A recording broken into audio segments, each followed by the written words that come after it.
Akwụkwọ abụọ nke Jọn isi nke mbụ.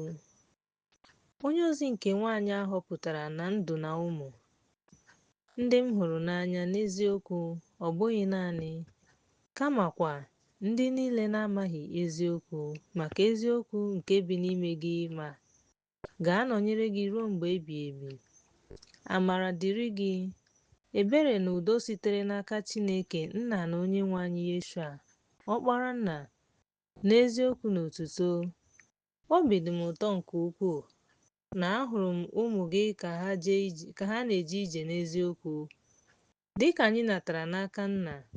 Ugbu a ana m arịọ gị, Oriakụ, ọ bụghị dị ka a ga-asị na m degara gị iwu ọhụrụ, kama otu ihe ahụ anyị nwere site na mmalite. Ka anyị hụ ibe anyị n'anya. Nke a bụkwa ịhụnanya a, ka anyị na-eje ije dị ka iwu ya si dị.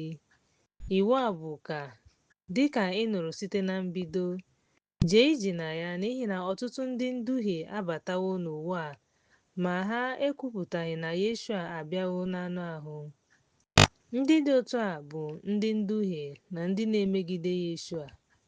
Lezienụ onwe unu anya ka anyị wee ghara ịlafu ihe anyị mere, kama ka anyị nweta ụgwọ ọrụ zuru oke. Onye ọbụla nke na-emebi iwu ma ghara ịnọgide n'ozizi Yeshua enweghị Chineke, ma onye ọbụla nke na-anọgide n'ozizi Yeshua nwere Nna na Ọkpara. Ọ bụrụ na onye ọbụla abịakwute unu ma ghara iburu ozizi a, unu anabatala ya n'ụlọ unu ma sị ya, Chineke nyere unu aka. N'ihi na onye ọbụla nke na-asị ya, Chineke nyere gị aka, na-ekere òkè n'omume ọjọọ ya.